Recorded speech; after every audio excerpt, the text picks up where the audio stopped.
video, we're going to do a walkthrough of Smart Lists. So you can find Smart Lists under Contacts, Smart Lists, and the first thing to know at this is that this page is really a collection of lists. So by default, you're looking at all contacts, which is in itself a list. And then the list that you create will create tabs across here like this. So here I have two lists right now, one called no name and then the default all list, which I can toggle between by just clicking across them like that. Now the view of each list can be changed by editing our columns. So let's say in the all list, we can see obviously what I can see here on the screen, but let's say in this no name list, I don't want to see this D&D column. It's irrelevant to this list. So I'm going to click columns here and I'm going to uncheck D&D, and we can see that that disappeared, leaving me more room to include the columns that I want to view in this list. Now let's talk about creating a list. To do so, we just come over here to the filters area. We click into it. Well, first I'm going to start on the all tab. I'm going to click into my filters, and now you'll see a list of all sorts of different filters, each that has its own option that you can use to start to create or narrow down a list of specific people. So some useful ones, if we click into, so right away, like I can see here that I have a number of contacts here that don't have an email address. So let's say I wanted to work on that. I'm going to click email and empty. Now I have, we can see one page, 20 people who don't have an email address here. Some of them have a phone number, so maybe I'll start calling them, ask them for their email address, and start filling it in. That's just one example. So now let's say I wanted to further filter the list. So I could say, let's add another filter here of, they don't have a last name.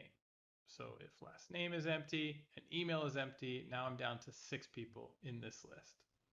To save this list, I would just click on this plus icon here, and I would call this no last, and maybe I would abbreviate it, no last name, no email.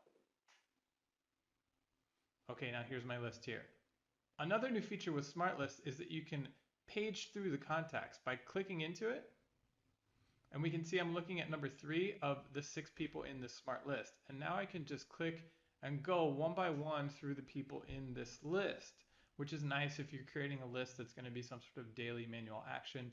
You can just page through them like that. And then when you're ready to jump back, you just click on the total number here, and it will take me straight back into that specific, into that specific smart list. Let's hop back to the filters, and I want to check out 2 filters specifically that I think will be useful to understand. The first is the name versus the wildcard name.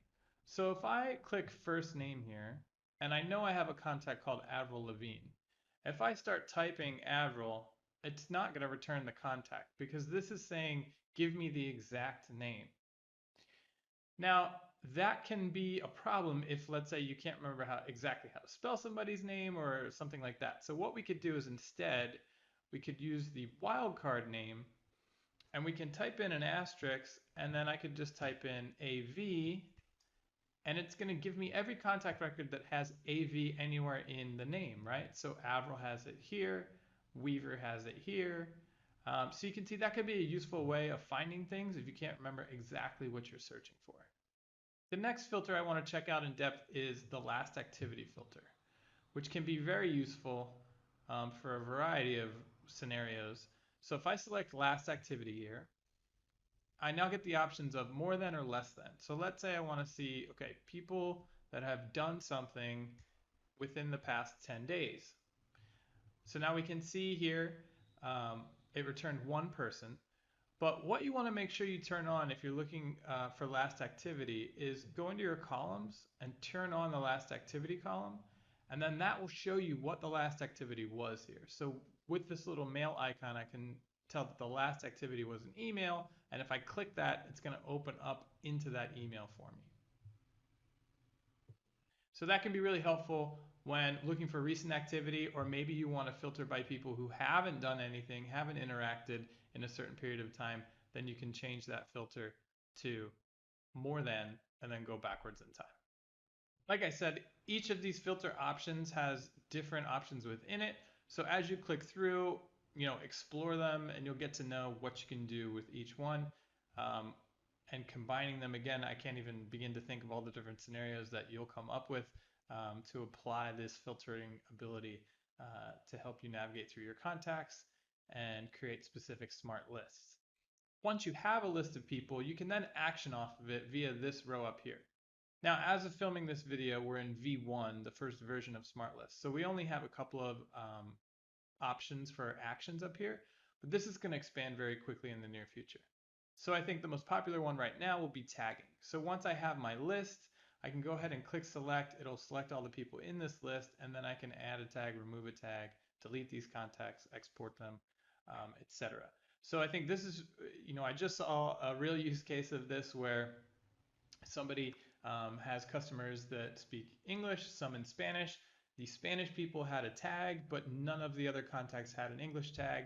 So you could easily go over here, filter by a tag that, let's say, everybody who doesn't have the Spanish tag, and then they applied an English tag to everybody else in the list or in the view, which was super helpful. So again, this list up here is going to grow pretty quickly, and you're going to be able to do things like send an email to this list, send a text message without having to create a bulk request. Another thing to know is that the lists are in real time.